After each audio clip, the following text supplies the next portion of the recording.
ಕರ್ನಾಟಕ ಮಹಾನಗರ ಪಾಲಿಕೆಯಲ್ಲಿ 118 ಪೋಸ್ಟ್ಗೆ ಅರ್ಜಿಯನ್ನ ಕರೆದಿದ್ದಾರೆ.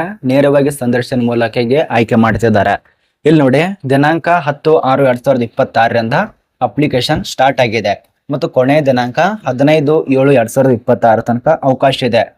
ಇಲ್ಲಿ ನೋಡಿ, ದಿನಾಂಕ 10/6/2026 ಇದು ಸ್ಟಾರ್ಟ್ ಡೇಟ್ ಆಗಿರತ್ತೆ. ಕೊನೆಯ ದಿನಾಂಕ 15/7/2026 ತನಕ ಅವಕಾಶ ಇದೆ. ಯಾವ ರೀತಿಯಾಗಿ ಅವಕಾಶ ಇದೆ ಮತ್ತು ಆನ್ಲೈನ್ ಅಲ್ಲಿ ಅರ್ಜಿ ಸಲ್ಲಿಸಿದ್ರೆ ಯಾವ ರೀತಿಯಾಗಿ ಅಪ್ಲಿಕೇಶನ್ ಹಾಕಬೇಕು, ಆಫ್ಲೈನ್ ಅಲ್ಲಿ ಅರ್ಜಿ ಸಲ್ಲಿಸಿದ್ರೆ ಯಾವ ವಿಧಾನದ ಮೂಲಕ ಅಪ್ಲಿಕೇಶನ್ ಹಾಕಬೇಕು ಎಲ್ಲ ಚರ್ಚೆ ಮಾಡೋಣ. ಇಲ್ಲಿ ನೋಡಿ, ಟೋಟಲ್ ಆಗಿ 118 ಪೋಸ್ಟ್ ಇದಾವೆ. ಎಷ್ಟಿದೆ ನೋಡಿ, 118 ಪೋಸ್ಟ್. 108 ಅಲ್ಲ, 118 ಪೋಸ್ಟ್. ಅಪ್ಲಿಕೇಶನ್ ಹಾಕೋದಕ್ಕೆ ಒಂದು ತಿಂಗಳ ಟೈಮ್ ಕೊಟ್ಟಿದ್ದಾರೆ. ಅಷ್ಟೊಳಗಾಗಿ ಬೇಗ ಅಪ್ಲಿಕೇಶನ್ ಹಾಕಿದ್ರೆ ತುಂಬಾ ಒಳ್ಳೆಯದು. ಸಂದರ್ಶನದಲ್ಲಿ ಆಯ್ಕೆ ಮಾಡ್ತಿದ್ದಾರೆ. ಯಾವ ರೀತಿಯಾಗಿ ಏನು ಅಂತ ಎಲ್ಲ ಚರ್ಚೆ ಮಾಡೋಣ.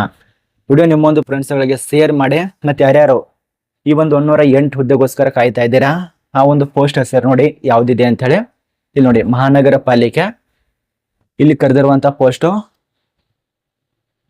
ನಾಗರಿಕ ಸೇವಕ ಹಾಗೂ ಪೌರ ಕಾರ್ಮಿಕರ ಎರಡರಲ್ಲಿ ಯಾವ್ದಾದ್ರು ಒಂದು ನಾಗರಿಕ ಸೇವಕ ಪೋಸ್ಟ್ ಇರತ್ತೆ, ಪೌರ ಕಾರ್ಮಿಕ ಅಂತ ಹೇಳಿ. ಈ ಪೋಸ್ಟಿಗೆ ಅಪ್ಲಿಕೇಶನ್ ಹಾಕೋದಕ್ಕೆ ಅವಕಾಶ ಕೊಟ್ಟಿದ್ದಾರೆ. ಬನ್ನಿ ಒಂದೊಂದು ಚರ್ಚೆ ಮಾಡೋಣ. ಮತ್ತೆ ಯಾರು ಹೊಸ ನೋಡತ್ತಿರಲ್ಲ, ಸಬ್ಸ್ಕ್ರೈಬ್ ಮಾಡ್ಕೊಳ್ಳಿ. ಇಲ್ಲಿ ಕಲಿರುವಂತ ಸಂಸ್ಥೆ ಆಗಲೇ ತಿಳಿಸ್ಕೊಟ್ಟೇನಲ್ಲ ನಿಮಗೆ. ಇಲ್ಲಿ ನೋಡಿ, ವಿಜಯಪುರ ಮಹಾನಗರ ಪಾಲಿಕೆಯಲ್ಲಿ ಕೆಲಸ ಇದೆ. ಅದೇ ಸಂಸ್ಥೆ ಇರತ್ತ ಪೌರ ಕಾರ್ಮಿಕರ ಹುದ್ದೆಗೆ ನೇರ ಪಾವತಿಗಾಗಿ ಈ ಒಂದು ಒಟ್ಟು ಪೋಸ್ಟಿಗೆ 118 ಪೋಸ್ಟಿಗೆ ಅರ್ಜಿ ಕರೆದಿದ್ದಾರೆ. ಇಲ್ಲಿ ನೋಡಿ, ದಿನಾಂಕ 10/6/2026 15 ಜುಲೈ 2026 ತನಕ ಅವಕಾಶ ಇರತ್ತೆ. ಮತ್ತೆ ನೀವು ಎಲ್ಲಿ ಅಪ್ಲಿಕೇಶನ್ ಹಾಕುವಂತ ಅರ್ಜಿ ನಮೂನೆ ತಗೋಬೇಕು ಅದು ಕೂಡ ಕೊಟ್ಟಿದ್ದಾರೆ. ಅಂದ್ರೆ ಆಫ್ಲೈನ್ ಅರ್ಜಿ ಸಲ್ಲಿಸ್ತಾರಲ್ಲ, ಆ ಒಂದು ಅರ್ಜಿ ನಮೂನೆ ಎಲ್ಲಿ ಪಡ್ಕೋಬೇಕು. ಈಗ ಡೈರೆಕ್ಟ್ ಆಗಿ ಆನ್ಲೈನ್ ಕೇಂದ್ರದಲ್ಲಿ ಹೋಗಿ ಸಿಗೋದಿಲ್ಲ.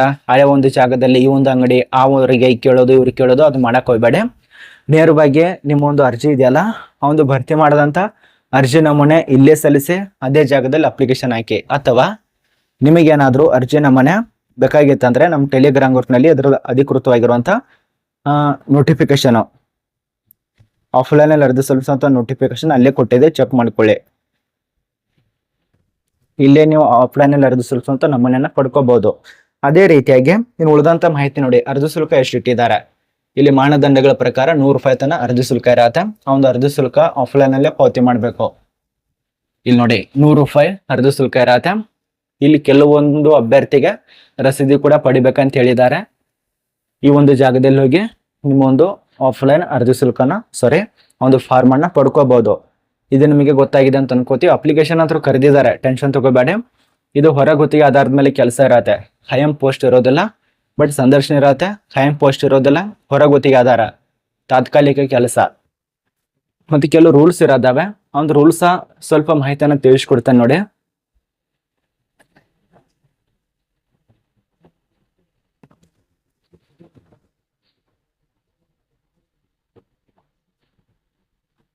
ನೀವು ಮೊದಲನೇದಾಗಿ ಭಾರತದಲ್ಲಿ ವಾಸ ಮಾಡ್ತಿರ್ಬೇಕಾಗತ್ತೆ. ಇದು ಕಡ್ಡಾಯವಾಗಿ ರೂಲ್ಸ್ ಇರತ್ತೆ. ಅದ ನಂತರ ಯಾವುದೇ ರೀತಿಯ ಕ್ರಿಮಿನಲ್ ಕೇಸು ಅಥವಾ ಕೇಸುಗಳಲ್ಲಿ ಭಾಗಿಯಾಗಿರಬಾರ್ದು. ಅವೆಲ್ಲ ರೂಲ್ಸ್ ಇದಾವೆ. ಮತ್ತೆ ಈ ಎಲ್ಲ ಅರ್ಹತೆಗಳ ಪಟ್ಟಿ ಇದೆ ನೋಡಿ. ಇಲ್ಲಿ ಎಲ್ಲ ಷರತ್ತುಗಳು ಭಾರತೀಯ ನಾಗರಿಕ ಆಗಲಿ ತಿಳಿಸ್ಕೊಟ್ಟೇನಲ್ಲ ಅದು. ಈ ಒಂದು ಕನಿಷ್ಠ ವಯೋಮಿತಿ ನೋಡಿ, 18ರಿಂದ 50 ವರ್ಷದ ಒಳಗಡೆ ಇರಬೇಕು. ಏನವ್ರು ಹೇಳಿದ್ದು, 18ರಿಂದ 50 ವರ್ಷದ ಒಳಗಡೆ ಇರಬೇಕಾಗತ್ತೆ. ಮತ್ತು ವಿಜಯಪುರ ಮಹಾನಗರ ಪಾಲಿಕೆಯಲ್ಲಿ ಹಿಂದೆ ಹೊರಗುತ್ತಿಗೆ, ದಿನಕೂಲಿ ಹಾಗೂ ಗುತ್ತಿಗೆ ಆಧಾರದ ಮೇಲೆ ಕನಿಷ್ಠ 1 ವರ್ಷ ತನಕ ಕೆಲಸ ಮಾಡಿದಂತ ಅನುಭವ ಬೇಕಾಗತ್ತೆ.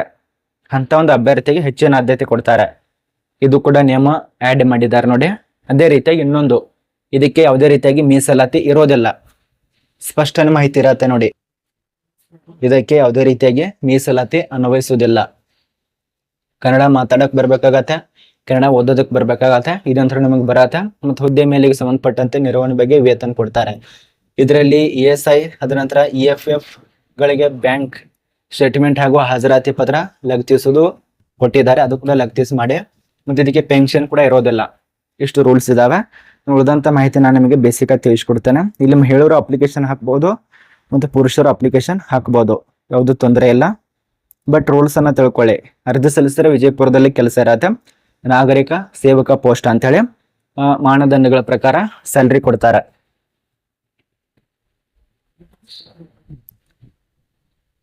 ವಯೋಮಿತಿ 18ರಿಂದ 50 ವರ್ಷ, 100 ರೂಪಾಯಿ ತನ ಎಲ್ಲರಿಗೂ ಶುಲ್ಕ ಇರತ್ತೆ. ಸಂದರ್ಶನದಲ್ಲಿ ಮಾತ್ರ. ಮತ್ತು ಅಪ್ಲಿಕೇಶನ್ ಹಾಕುವಂತ ವಿಳಾಸ ಇದೆಯಲ್ಲ, ಆಗಲೇ ನೋಡಿದ್ರಲ್ಲ, ಅದೊಂದು ವಿಳಾಸಕ್ಕೆ ಸಬ್ಮಿಟ್ ಮಾಡಬೇಕು. ವಿಜಯಪುರ ಮಹಾನಗರ ಪಾಲಿಕೆ ಕಚೇರಿಗೆ 15 ಜುಲೈ 2026 ಮುಂಚಿತವಾಗಿ ಸಬ್ಮಿಟ್ ಮಾಡಿ. ಸ್ಟಾರ್ಟ್ ಡೇಟು 10/6/2026 15 ಜುಲೈ 2026 ತನ ಆಫ್ಲೈನ್ ಅಲ್ಲಿ ಅವಕಾಶ ಇರತ್ತೆ. ನೋಟಿಫಿಕೇಶನ್ ಅಂತ ಈಗಾಗಲೇ ನಾನು ನಿಮಗೆ ಸಂಪೂರ್ಣ ತಿಳಿಸ್ಕೊಟ್ಟಿದ್ದೇನೆ. ಎಲ್ಲ ಕೂಡ ಅಧಿಕೃತ ಅಧಿಸೂಚನೆ ಪ್ರಕಾರ ಆಗಿನೇ ತಿಳಿಸ್ಕೊಟ್ಟಿದ್ದೇನೆ. ಅರ್ಜಿ ಸಲ್ಲಿಸುವ ಮುಂಚಿತವಾಗಿ ಒಂದು ಸಾರಿ ಅಧಿಕೃತ ನೋಟಿಫಿಕೇಶನ್, ಇದೇನು ನೋಟಿಫಿಕೇಶನ್ ಇದೆಯಲ್ಲ, ಅಧಿಕೃತ ನೋಟಿಫಿಕೇಶನ್ ಒಂದ್ಸಾರಿ ನಿಮ್ಮ ಒಂದು ಮೊಬೈಲ್ನಲ್ಲಿ ಅಥವಾ ಎಲ್ಲಾದ್ರೂ ನೋಡ್ಕೊಳ್ಳಿ. ಎಲ್ಲ ಮಾಹಿತಿಯನ್ನು ಓದ್ಕೊಂಡು ಅದ ನಂತರ ಅಪ್ಲಿಕೇಶನ್ ಹಾಕೊಳ್ಳಿ.